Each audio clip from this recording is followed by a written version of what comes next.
Buenos días, es un placer saludarles a cada uno de ustedes y darle gracias al Señor por darnos la oportunidad de compartir. ¿Verdad? Yo estaré acompañando aquí a mi esposo. Sé que Dios siempre tiene palabra para nuestras vidas, así que esperamos que sea un tiempo hermoso de poder estar con ustedes. Tuvimos la dicha de ver la enseñanza que el domingo anterior compartió el pastor Héctor Maradiaga y su esposa Lilian, y queremos decir que nos dejaron nerviosos porque dejaron la barrera bien alta. Ellos son todos unos expertos y además la imagen de la juventud. Así que haremos lo que podamos en el nombre del Señor. Quisiéramos hablar sobre la familia moderna y el modelo de Dios.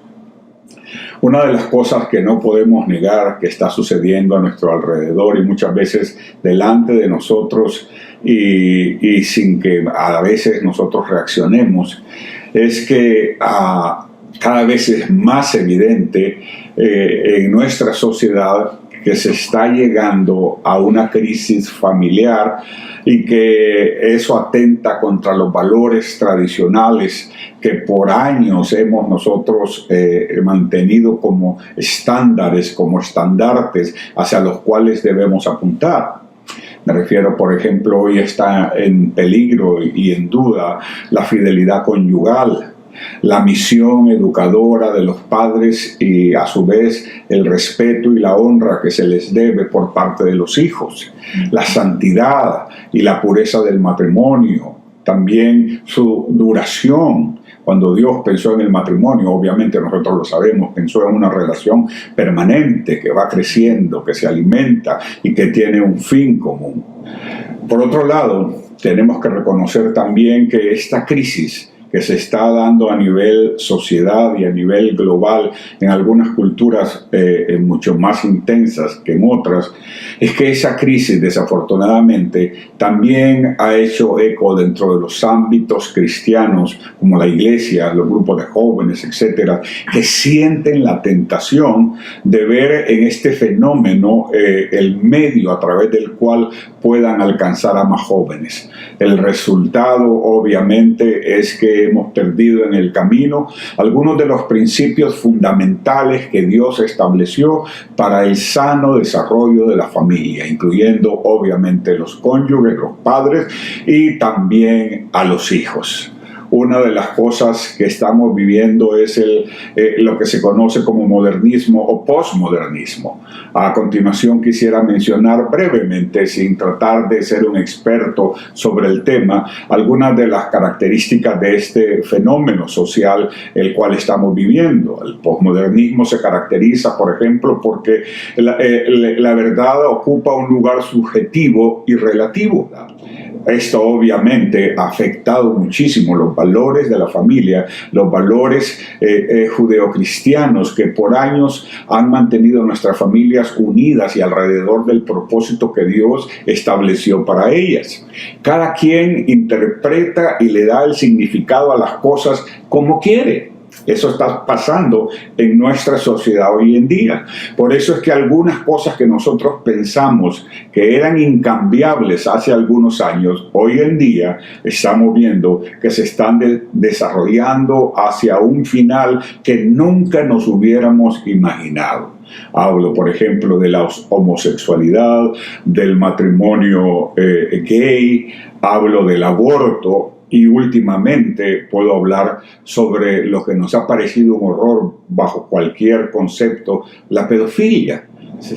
Hay personas que están luchando ardientemente a favor de cosas que hace algún tiempo nosotros hubiéramos pensado que eran inimaginables, imposible de que estas cosas sucedieran. Otra de las características de esta sociedad es que se rechaza la autoridad. porque tienen bajo su premisa que quien tiene la autoridad tiene el poder y por lo tanto nos enseña lo que ellos quieran. Sin embargo, las enseñanzas de la iglesia, las enseñanzas del cristianismo se basan no en una verdad que cada uno de nosotros puede esgrimir como propia, no, se basan en la verdad de Dios para la humanidad, en la verdad del Creador. ¿Quién mejor para hablar sobre la verdad, el plan y propósito de la familia que aquel que la creó? Y ese obviamente es nuestro Dios. La familia, ¿verdad? En esta época está marcada por algunas cosas, por algunos elementos que eran desconocidos para nosotros hace algún tiempo. Por ejemplo, ahora nuestros jóvenes carecen de referentes, ¿verdad? Buscan apresuradamente copiar la imagen de su ídolo de Facebook o de Twitter o a través de la internet, de personas que en realidad no conocemos qué es lo que hay detrás de ellos. Y eso obviamente los hace presa fácil de la mercadotecnia, los hace presa fácil de aquellos que están tratando de alcanzarlos y sembrar en sus mentes y en sus corazones una verdad contraria a la verdad de Dios, porque detrás de todas estas agendas liberales, atrás de todos estos pensamientos humanistas que tratan de que olvidemos los principios que Dios nos dio como base de nuestra familia, atrás de ello hay una mente maestra, malvada, diabólica, que se levanta contra el plan de Dios. Esto no es producto simplemente de un congresista en algún lugar en Europa o en los Estados Unidos. No, es una agenda mucho más oculta, mucho más profunda, y no solamente atenta contra nuestra sociedad, además atenta contra el propósito de Dios, y su intención es destruir lo que Dios creó. Por ejemplo, quiero mencionar rápidamente a continuación algunos cambios que evidencian el deterioro social de nuestras comunidades, el deterioro espiritual de nuestras comunidades. Por ejemplo, antes era obvio que nosotros enterrábamos a nuestras abuelas, pero hoy las abuelas están enterrando a los muertos. ¿Por qué? Porque cada vez son más menores aquellos que se ven envueltos en crímenes violentos, ya sea como perpetradores o como víctimas. Por otro lado, los niños están criando niños. Nosotros hemos sido testigos de muchachitas de 16, de 15 años que no están listas y salen embarazadas y tienen que enfrentarse a una realidad para la que no estaban preparados. Niños criando otros niños. Por otro lado, nosotros tuvimos la oportunidad en nuestra infancia de ser creativos, de ser inventores, creábamos cosas, creábamos nuestros propios juguetes. Hoy los niños reciben todo de una tablet, de un televisor, y en vez de crear cosas, solamente manipulan lo que otros han creado. Además de eso, tenemos que mencionar que todo el mundo hoy en día está reclamando derechos, pero nadie quiere reconocer que tiene deberes. Por otro lado, no hay una referencia cultural a lo cual los jóvenes puedan referirse para tratar de poner sus metas en ese lugar. No, hoy día una persona que ni siquiera conocemos, de principios dudosos, se hace famoso en Facebook o en cualquiera de las redes sociales, y nuestros jóvenes lo siguen pensando que ese es el camino. Los niños no tienen espacio, no tienen tiempo para desarrollar sus capacidades, porque están todo el tiempo metidos con un celular, con una tablet, con una computadora, y eso obviamente altera la personalidad. Además, hermanos, qué triste, pero nuestros niños se levantan matando por medio de los juegos electrónicos cada mañana. Ellos, antes de que llegue el mediodía, han visto una enorme cantidad de crímenes violentos a través de los juegos de computadoras. Los niños, por otro lado, aprenden que las mujeres son un objeto por medio de música o tendencias musicales como el reggaetón, por ejemplo, que desvaloriza y hace como un producto a la mujer. Así que hay muchas otras características más. La edad criminal, por ejemplo, se centra en la adolescencia. Hoy día, cuando uno sale a la calle, no le tiene miedo a las personas adultas, le tiene miedo a jovencitos entre 12 y 15 años que andan en las calles muchas veces armados, y algunos de ellos ya son asesinos desde los 12 o los 13 años. Así que no hay duda que nuestra familia está en crisis, que la familia y el plan de Dios están en crisis. Cabe mencionar que los medios de comunicación y la tecnología han sido parte vital y culpables de traer esta situación y traer este caos en medio de las sociedades que hoy vivimos. Si uno ve quiénes son los merecedores de los premios Grammys y esos tantos premios que se han inventado, son una serie de personas y artistas que uno los mira y uno no sabe si está viendo un criminal o qué es lo que está viendo en la pantalla. Yo quiero mencionar algo sobre la autoridad, ¿verdad? Yo creo que nuestra generación en brigadas fuimos muy afortunados. Yo siempre digo, ¿no?, que la autoridad espiritual la teníamos de desayuno, almuerzo y cena. Y creo que esa fue una de las fuerzas que tuvimos, ¿no?, para evitar todos estos deterioros que Polo estaba mencionando, ¿no? El hecho de estar sujetos, el hecho de saber que había una autoridad sobre nosotros, eso nos ayudó, evitó, ¿verdad?, a que cometiéramos errores que después son muy lamentables. Así que gracias a Dios que pudimos crecer en ese tiempo, ¿verdad? Con esos principios en nuestras vidas, que es lo que pues tenemos hasta ahora, ¿verdad? Y necesitamos sencillamente seguir promoviendo eso, ¿no? Tratar de que nuestros hijos y nuestros nietos sigan por la misma línea. Sí, las sociedades han evolucionado tanto, y no vamos a decir que todo es malo. Tenemos cosas buenas dentro de lo que es la tecnología, dentro de los avances de la ciencia, la medicina. No todo es malo, pero también debemos admitir que esa vorágine de crecimiento y de invenciones cada día y descubrimientos cada día han afectado nuestra familia, y una de las razones es porque muchas veces como iglesia perdemos el foco de hacia dónde está dirigido nuestra labor y cuál es el alcance de nuestra labor. Hace algún tiempo estaba hablando con un grupo de líderes en una iglesia sobre los problemas de nuestra juventud y los noviazgos y los embarazos prematuros, ¿verdad? O los embarazos antes del matrimonio, lo que llevan a lo que precisamente decía, a que niños estén criando otros niños. Y yo les decía, ¿por qué la iglesia no se convierte, como lo era en nuestra época, en el ente que supervisa los noviazgos? Y me quedaron todos viendo como que si estaba hablando de la época de las cavernas.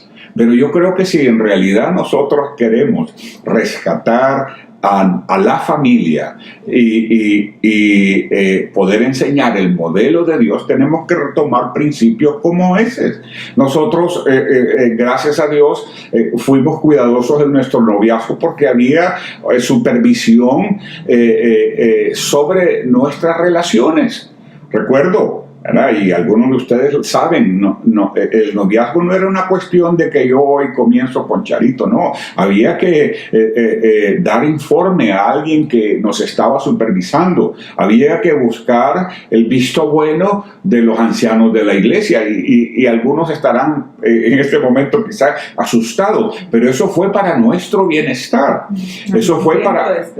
Sí, había un tiempo de espera además, para estar seguro que Dios estaba de acuerdo en esa relación. Y yo puedo decirle, nosotros estamos a punto o cumplimos, vamos a cumplir 40 años, ¿verdad?, en el próximo año, y una de las razones por las que nuestro matrimonio es sólido hasta el día de hoy, nosotros somos personas comunes y corrientes, con defectos como todo mundo, pero tuvimos buenos principios, fuimos guiados, fuimos enseñados, fuimos puestos a esperar cuando era necesario. Y hoy eso da un fruto, hoy eso da un resultado. Nosotros también hemos tratado de meternos hasta donde ha sido posible, debo admitirlo, en el noviazgo de nuestros hijos, ¿verdad? Y gracias a Dios, ellos están bien en este momento y esperamos que eso continúe. Así que hay muchas cosas por rescatar.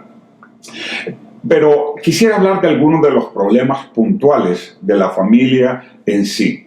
Hablaba sobre la juventud, pero quiero hablar sobre la familia. ¿Verdad? Analicemos algunas de las características de la familia moderna que quieren que nosotros aceptemos y que veamos como normales. Número 1. La familia moderna en muchas ocasiones está formada por parejas que conviven, pero no están unidas en matrimonio. Están unidas pensando en su conveniencia, pero no en agradar a Dios. El formato de Dios, mis hermanos, para la familia está formada por parejas que están unidas en matrimonio. Dice Hebreos 13:4, tengan todos en alta estima el matrimonio y la fidelidad conyugal, porque Dios juzgará a los adúlteros y a todos los que cometen inmoralidad sexual. Es decir, Dios creó el matrimonio y espera que todos aquellos que entren en una relación para crear una familia pasemos por lo que es el matrimonio. El matrimonio no es un invento de una sociedad antigua. El matrimonio tampoco es invento de la burguesía de alguna época de la historia. No, el primer oficiante de un matrimonio fue Dios, y Él quiere ser parte de ese matrimonio. Pero hoy en día muchas parejas se unen y se les va bien, se casan. No saben que lo que están haciendo al dar ese paso es abriendo la puerta al fracaso y al engaño en sus vidas. El matrimonio es un estado honroso instituido por Dios y santificado por la presencia del Señor a través del Espíritu Santo en cada ceremonia. Nosotros como consejeros matrimoniales muchas veces nos hemos visto se nos ha pedido que aconsejemos parejas que tienen tiempo de estar juntos, pero que no están casados. Y obviamente el principal problema es precisamente ese, que no tomaron su matrimonio o su relación en serio.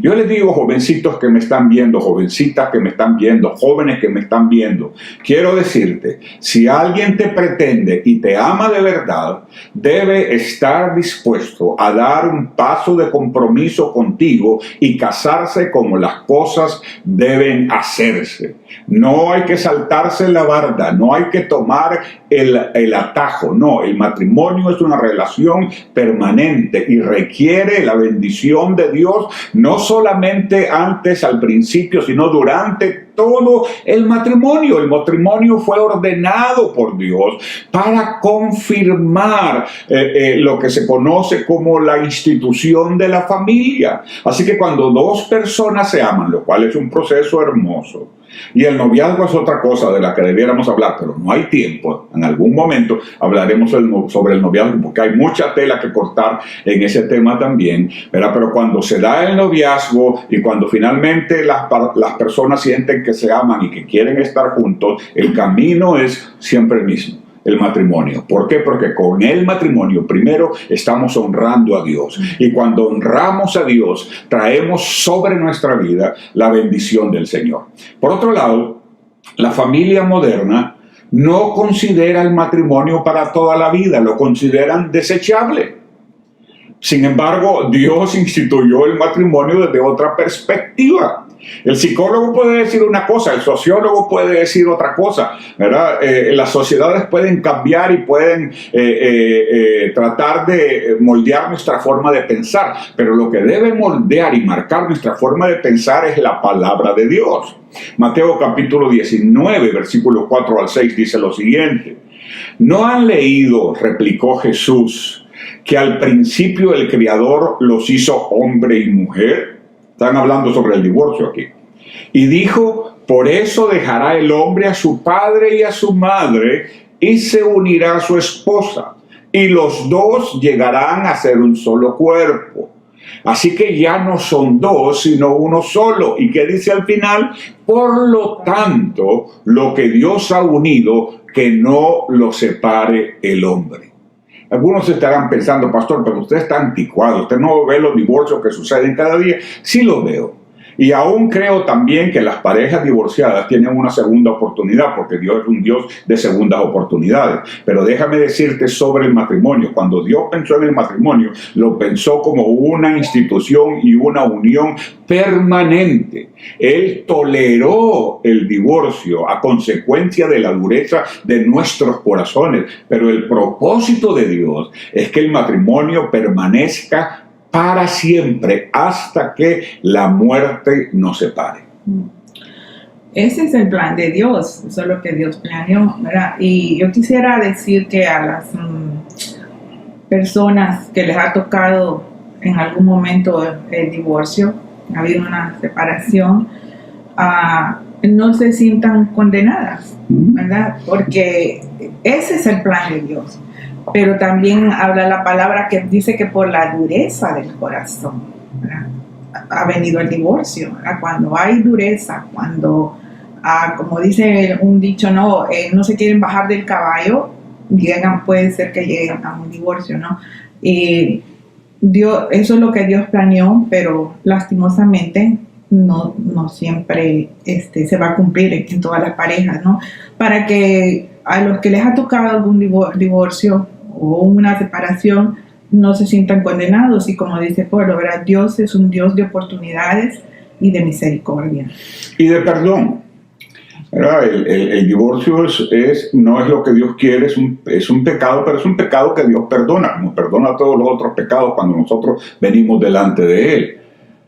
Todavía puedes volver a casarte, pero asegúrate de enfocar tu vista hacia el propósito de Dios. No es el propósito de Dios que fracases una y otra vez.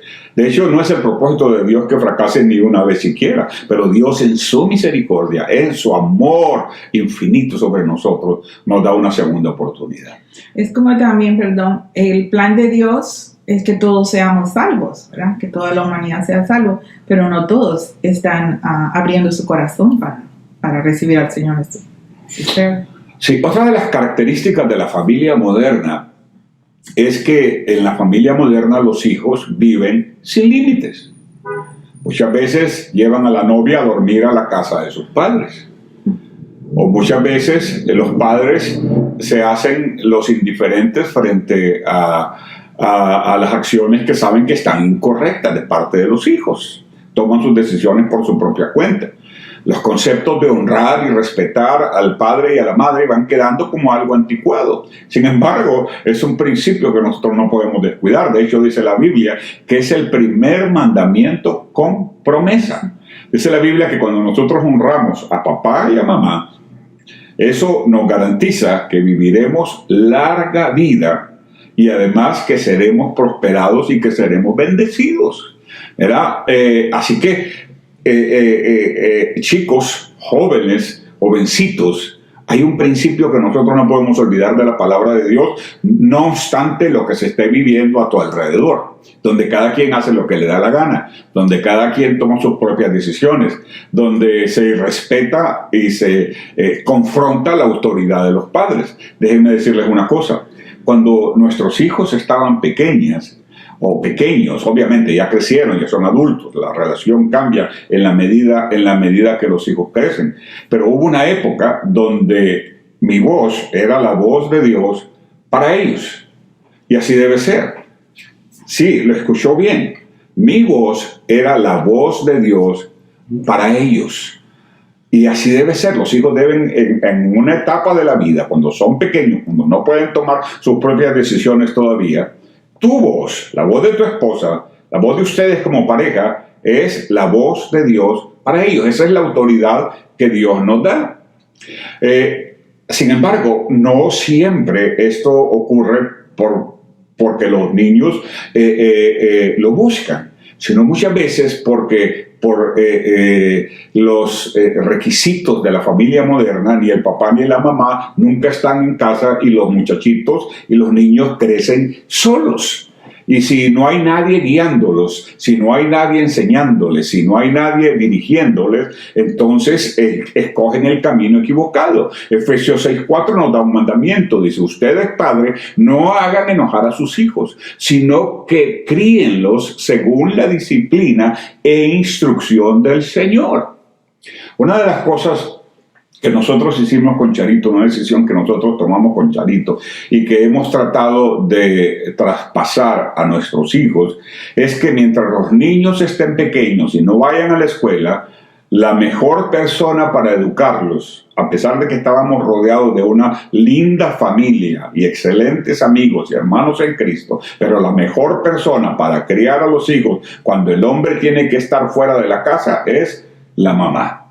Y ahora estamos tratando de hacer eso con nuestros hijos y tenemos nietos adorables, porque nuestros hijos se han tomado en cuenta y se han tomado en serio esa parte de la responsabilidad. No sé si quisieras agregar algo en este sentido. Lo ideal es precisamente eso, ¿no? De que las mamás, sobre todo, permanezcan en casa criando a sus hijos. Creo que fue lo más sabio que Dios pudo determinar, y todo realmente Dios lo ha hecho todo perfecto, ¿no? Todo perfecto, porque los niños entre más temprano salen de su casa, más inseguridad va a haber en su vida, tiene algunas consecuencias. Entonces lo ideal es que en el tiempo de escuela, ya ellos, en su edad, ¿no?, que tienen para ir a la escuela, salen, y ya las mamás podrían empezar a trabajar, que fue en nuestro caso, ¿verdad? Cuando Anneli y Paola, que fueron las mayores, una vez que ellas fueron a la escuela, yo tuve oportunidad de trabajar, pero como decía Polo, siempre los planes fueron eso, ¿no? Que durante ellas estuvieran pequeñas. Y no todos lo pueden lograr, ¿verdad? No todos. Y yo sé, ¿verdad?, que algunas mamás sufren, ¿verdad?, porque tienen que ir a trabajar. Ellas quisieran estar, ¿verdad? Tenemos el caso de una de nuestras hijas. Ella quisiera estar con ellos. Gracias a Dios estoy yo. No los tiene que ir a dejar a un daycare, ¿verdad?, ni con otra persona. Yo los puedo cuidar. Pero no todos pueden lograr eso. Pero eso es lo ideal. No hay duda de que los conceptos de honrar y respetar al papá y a la mamá van quedando desactualizados, descontextualizados, no porque en sí vayan perdiendo su valor, sino porque como sociedad y muchas veces como iglesia nos abrimos a principios que no son los ideales que Dios tiene establecido. No hay una figura de autoridad muchas veces en la casa definida. El padre y la madre no terminan de ponerse de acuerdo en la aplicación de la disciplina, y eso eventualmente se convierte en que los hijos hacen lo que les da la gana. Pero el Señor demanda de nosotros que les enseñemos a nuestros hijos desde pequeños el temor del Señor, que las acciones tienen consecuencias. Era Proverbios capítulo 14, versículo 26 dice, el temor del Señor infunde plena confianza y da esperanza a nuestros hijos. Si ellos hacen algo malo, y todos los niños son tentados a hacer lo malo, como tomar algo que no les pertenece, hay que corregirlos, haciéndoles saber que además de ofendernos a nosotros como padres, lo más importante es que están dejando de respetar y tomar en cuenta el temor al Señor y el respeto al Señor. Así que hay mucho que hablar al respecto, pero podemos resumirlo en lo siguiente.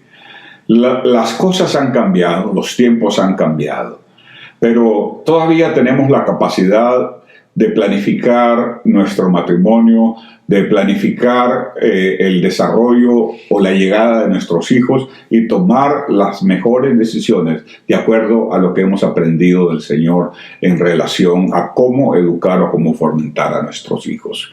Como cuarto problema que tenemos, como cuarta característica, de las familias modernas es que los principios de Dios muchas veces se ven como anticuados, se ven irrelevantes, se ven pasados de moda, ya no son cool, ya no son apropiados según algunos, ¿verdad? Y es así como, por ejemplo, se perdió en algunos casos la importancia de mantenerse virgen en caso del varón y en caso de la mujer para llegar vírgenes al matrimonio. La unión sexual o las relaciones sexuales o la sexualidad humana fue creada por Dios. De hecho, nos encanta decir a nosotros que la sexualidad es el regalo de Dios para la pareja. Pero para que haya una sexualidad sana, para que haya una sexualidad que permita que la pareja crezcan y se sientan ambos dignificados, merece o es necesario que se dé dentro del marco del matrimonio. Así que se ha perdido ese principio, el principio de la virginidad, el respeto al propio cuerpo. Hoy en día, y no vamos a decir que los tatuajes es algo porque los jóvenes se vayan a ir al infierno, pero hoy en día, ¿verdad?, se ha hecho tan común que no les importa tatuarse, no les importa ponerse un piercing o un arito, ¿verdad?, etcétera, y no saben que de esa manera están deshonrando sus propios cuerpos y, lo que es más importante, en muchos casos deshonrando a sus padres.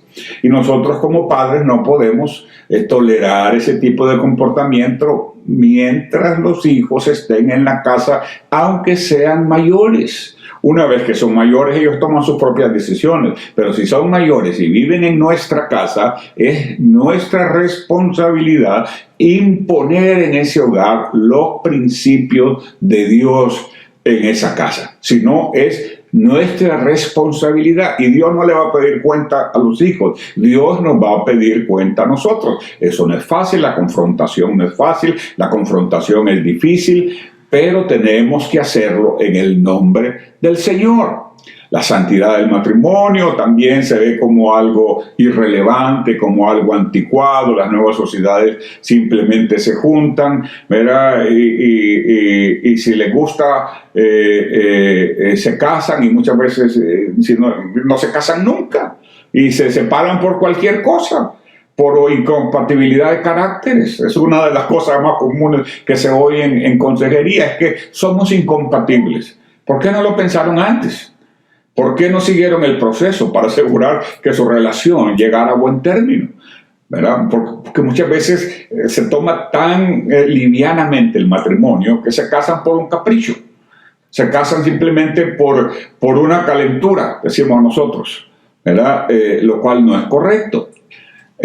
Así que el panorama no es tan agradable como nosotros quisiéramos pensar, ni tampoco queremos decir que las cosas están perdidas, pero ese es el estado de la familia, entre comillas, moderna. Ahora, ¿cómo vamos a responder nosotros frente a esa avalancha de cosas que hemos mencionado? ¿Cuál es el plan de Dios para la familia? El plan de Dios para la familia es la teocracia en la familia. ¿A qué me refiero? Al reino de Dios en la familia, al gobierno de Dios en la familia. Él debe gobernar nuestras vidas, no solamente cuando estamos en lo que llamamos templo o auditorio, pero Él debe gobernar nuestra vida en nuestros hogares también. La definición del reino de Dios, Dios gobernando nuestro matrimonio, nuestros hijos y la relación entre nosotros de acuerdo a lo que dice su palabra.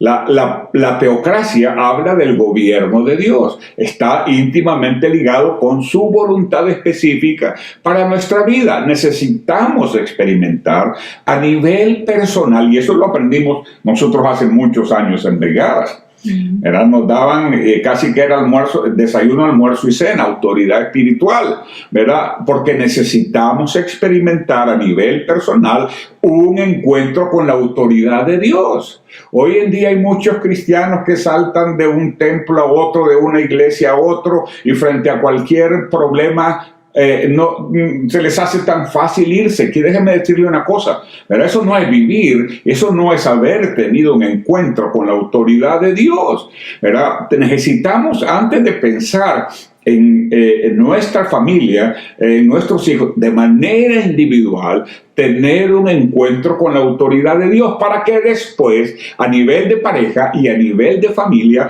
podamos entrar en el orden de Dios y traer la bendición de Dios a nuestra familia, a nuestra casa. Lo primero que tenemos que hacer, voy haciendo pausas para que mi esposa entre cuando ella sienta participar, pero la primera cosa que tenemos que hacer para implantar la teocracia en nuestra familia, es decir, el gobierno de Dios en nuestra familia, es renunciar al egoísmo.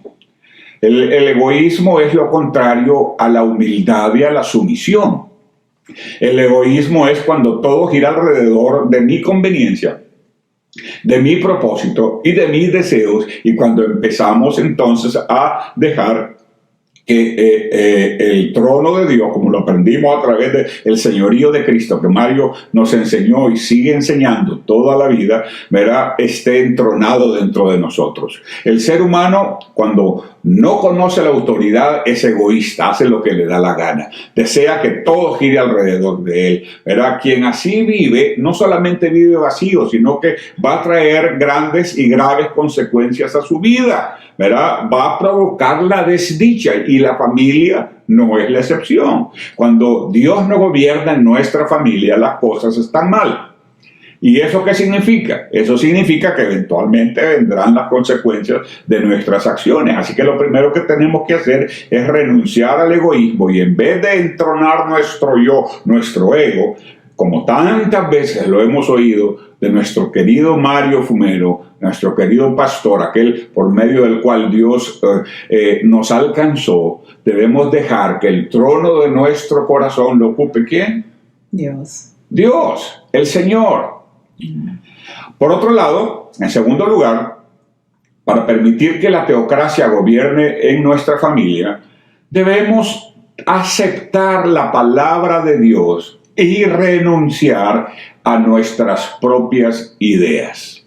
En muchas ocasiones, el hombre se aferra neciamente a sus propios conceptos, ¿verdad?, para darse cuenta en ocasiones demasiado tarde, ¿verdad?, que estábamos equivocados y que los caminos que el camino que tomamos nos llevó por el despeñadero, porque dice Proverbios, hay caminos que al hombre le parecen derechos, pero su fin son caminos que conducen a la muerte.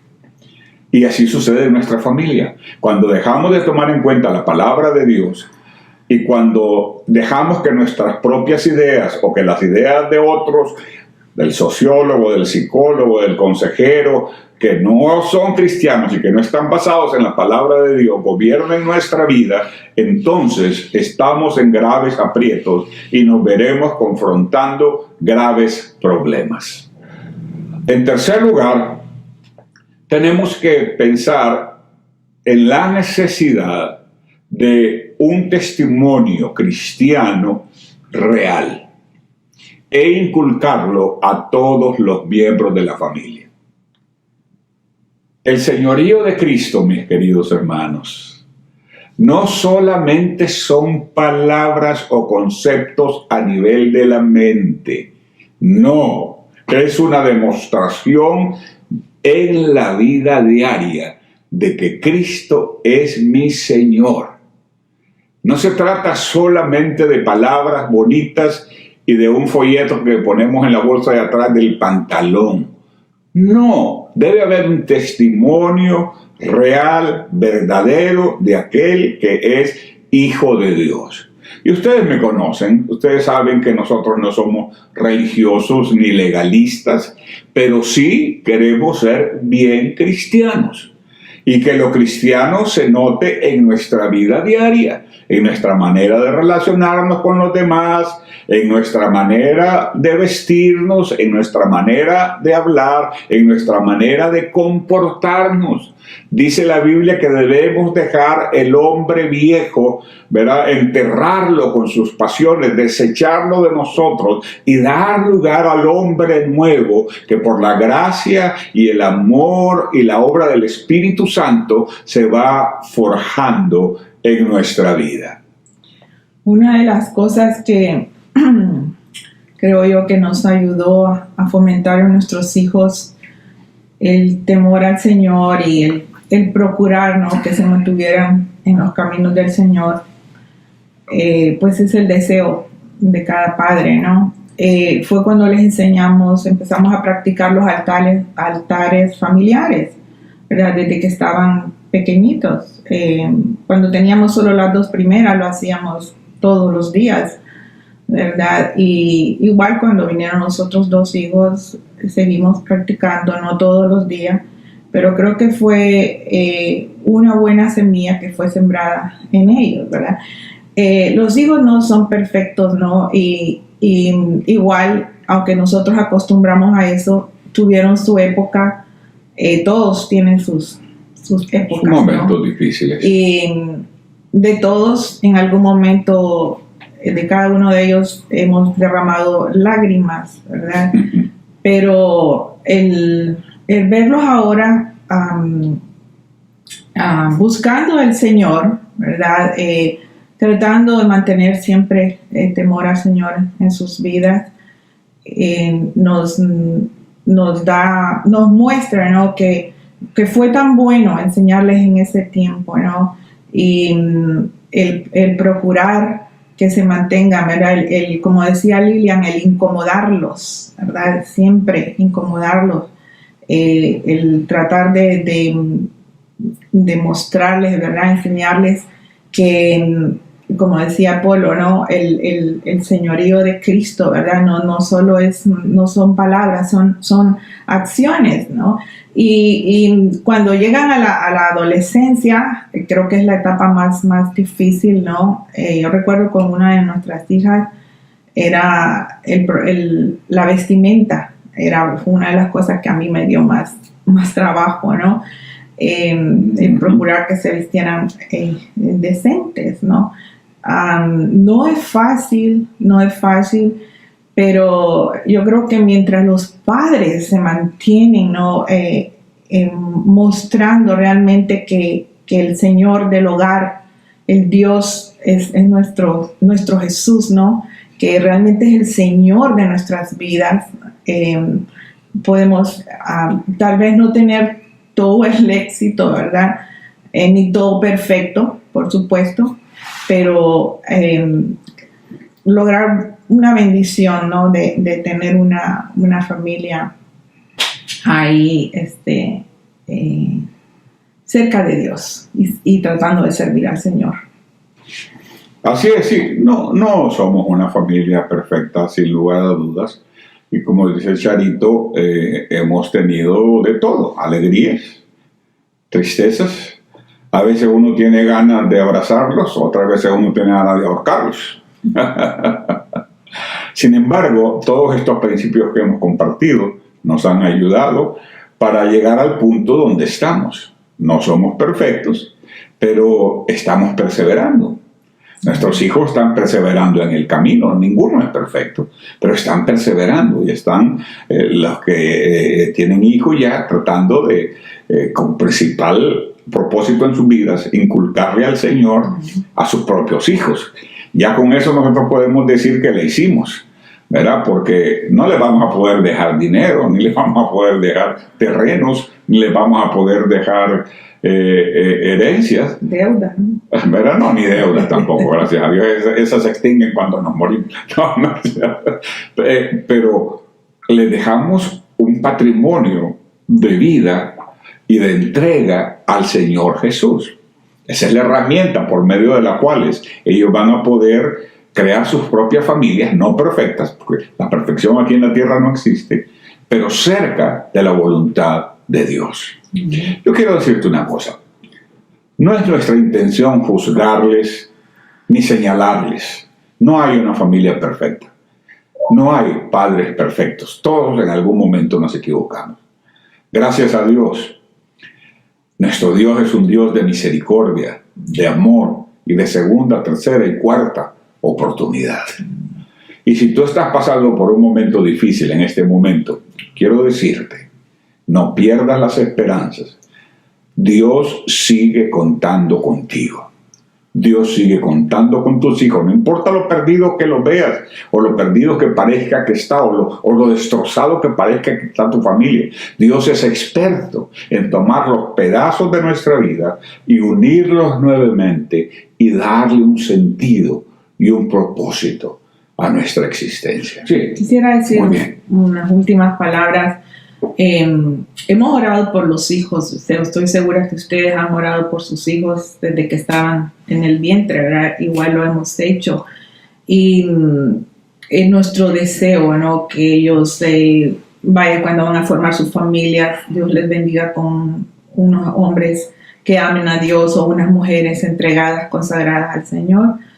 Y tal vez en algún momento no se dio, ¿verdad? No sé si te has pasado, no fue como uno lo ideó, ¿verdad? Como uno oró.